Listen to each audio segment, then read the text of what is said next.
Lord Shiva is one of the main deities of Hinduism, and for most of us, this third eye deity forms the supreme god. Did we know the snake around Lord Shiva's neck is a symbol that represents his sense of calmness and placidness? In other words, this very serpent reinforces a sense of stillness.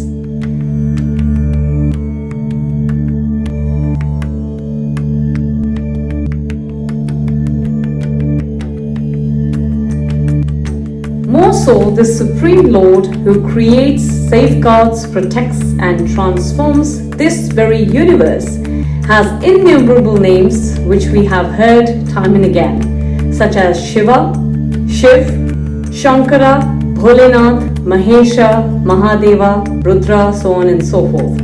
Hey everyone, welcome back to my channel. Welcome to yet another edition on Dr.D's Internet.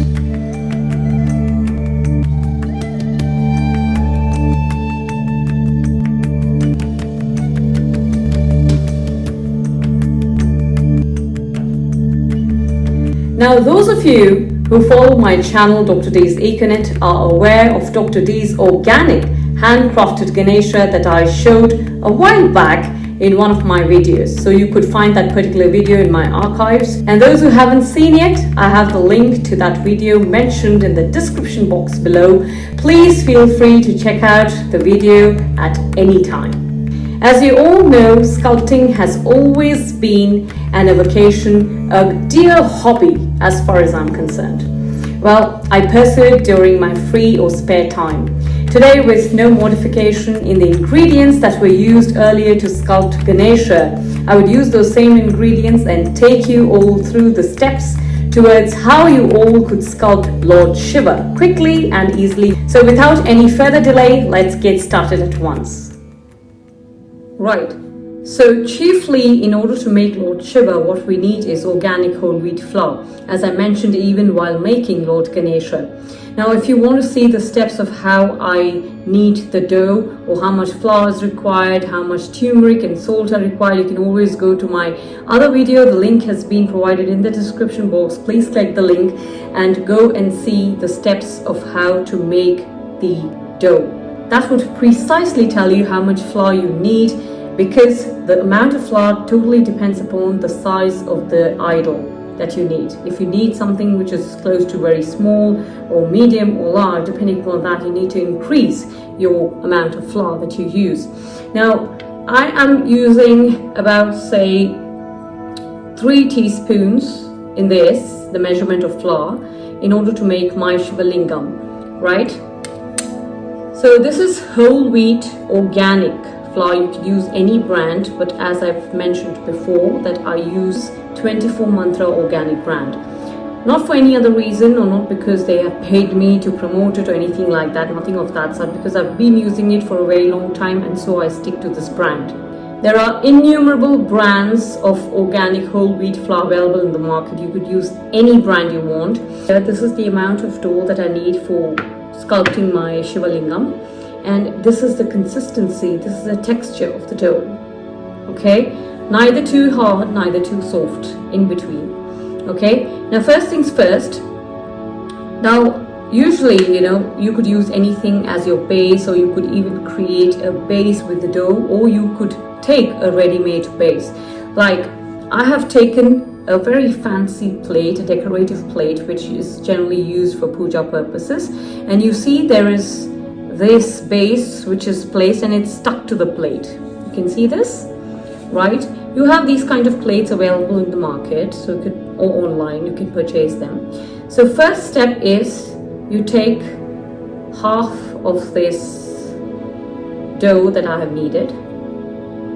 Okay, so this will be the ShivLingam. It's very easy to mold a ShivLingam. Just mold it into a nice ball first, and if you feel there are some cracks here, as you can see here, just add some water. I've taken some water. Just take it in your finger, just put it on those cracks. Again, just nicely press it up, and again try to create a ball without cracks. It will take some time, not a long time, but some time definitely, because we want a ShivLingam without any cracks. Right? So I'm going to be taking a little more water so that cracks kind of tend to get covered up.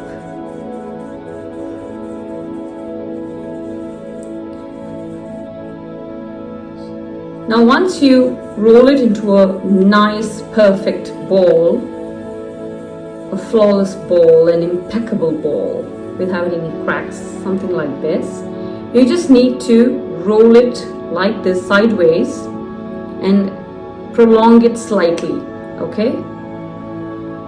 So you can see that, and then just adjust it accordingly. We need this kind of a shape. This is very easy. Once you form this kind of a shape, just place it on this very stand. And if you don't have a plate like this or a stand like this, you could even use your varakku or diya, and you can clean it up nicely first, and then you could place your ShivLingam on top of that.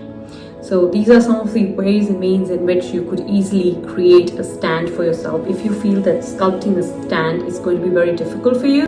And for those, this is a very quick hack. Right? Now before I make the serpent or the snake, which is a vital part of Lord Shiva, I'm going to decorate and work on the intricate details of ShivLingam at this point in time. Now what are the details? One is of course the kumkum. So instead of kumkum, I use the bindi, which is hassle-free and less messy and gives you a perfect outcome, and the vibhuth, which has 3 lines on Shiva. Right now what I do is I use a thread like this, something that I used for Ganesha's Unal or Janeyu. I use the same thread, I cut it into 3 equal parts. I measure it like this and like this, and I cut it into 3 equal parts. So I get about 3 strands like these, short strands like these. So I apply a little bit of water onto these so that those baby strands tend to settle down and I get a cleaner look. And I use scissors to just cut off the ends so that I can get a much more nicer look, okay?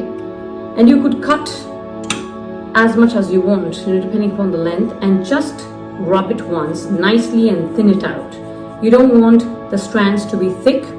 And when you apply on the ShivLingam, just apply some water. Okay, I'm just applying, and then I'll show it to you. I'm just applying the water on the forehead of the lingam, and I'm applying the first thread like this. Just stick it. When you apply water, it gets stuck. You can see. That's how the vibhuth comes. Can you see that? A closer look? Right. So similarly, I'm going to attach the other 2.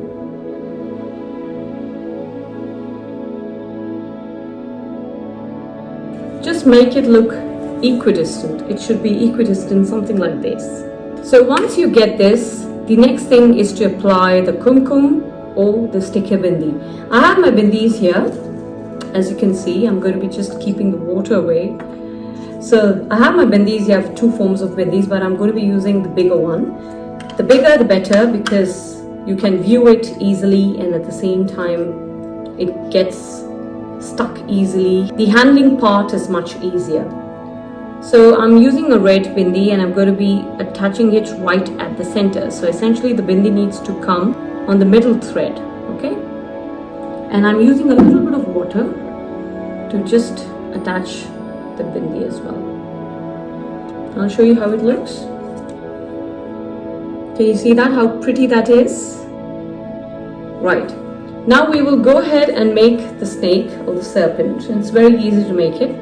Just take a very small section or part of this, and you're just going to make again a nice ball, and then we are going to elongate it in the form of a snake. I'm sure you all know, you would have played with plasticine, you know how to do this. I'm going to do that as well.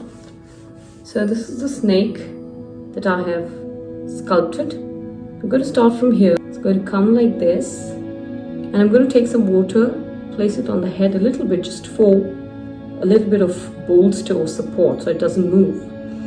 Once that is done, I'm going to take another part, so it will be something like this, right? So you just wrap the snake around, and for the head, for the hood, I'm going to take another small bit and attach it with this part, as you can see.